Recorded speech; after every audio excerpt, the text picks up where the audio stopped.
લક્ષ્ય ન્યૂઝ, એક નજર, એક લક્ષ્ય. વિસનગરના દગાલા ગામે આંગણવાડીના બાળકોને લંચ બોક્સ તથા પૌષ્ટિક નાસ્તાનું વિતરણ કરવામાં આવ્યું. વિસનગરના દગાલા ગામે આંગણવાડીના બાળકોને લંચ બોક્સ અને નાસ્તાનું વિતરણ સેવાભાવી મહાનુભાવો ઉપસ્થિત રહ્યા હતા. બાળ કલ્યાણ માટે સરાહનીય પહેલ. વિસનગર તાલુકાના દગાલા ગામે આવેલ આંગણવાડી કેન્દ્ર ખાતે નાના ભૂલકાઓ માટે લંચ બોક્સ તથા પૌષ્ટિક નાસ્તાનું વિતરણ કરવામાં આવ્યું હતું. સમાજ સેવાના ઉદ્દેશ્ય સાથે આયોજિત આ કાર્યક્રમમાં મોટી સંખ્યામાં ગ્રામજનો તથા આગેવાનો હાજર રહ્યા હતા. આ પ્રસંગે મોદી સમાજની વાડીના મહામંત્રી મનહરભાઈ મોદી, વિષ્ણુભાઈ પટેલ, જયંતભાઈ તથા દેવિકાબેન મોદી ખાસ ઉપસ્થિત રહ્યા હતા.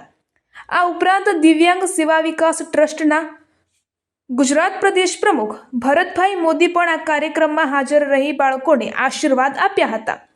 મહાનુભાવો દ્વારા આંગણવાડીના બાળકોને લંચ બોક્સ અને પૌષ્ટિક નાસ્તાનું વિતરણ કરાવવામાં આવતા બાળકોના ચહેરા પર ખુશી છલકાઈ ઉઠી હતી. ઉપસ્થિત આગેવાનોએ પોતાના સંબોધનોમાં જણાવ્યું હતું કે નાના બાળકોના પોષણ માટે અને શિક્ષણ માટે સમાજે સહભાગી થવું અત્યંત જરૂરી છે. આ પ્રકારની પ્રવૃત્તિઓથી બાળકોમાં પ્રેરણા અને ઉત્સાહ વધે છે.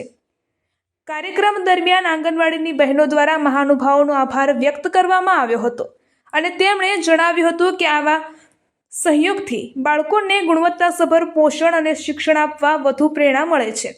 સમગ્ર કાર્યક્રમ સુચારુ રીતે પૂર્ણ થયો હતો અને અંતે સૌએ સાથે મળીને બાળકોના ઉજ્જવળ ભવિષ્ય માટે શુભકામનાઓ પાઠવી હતી.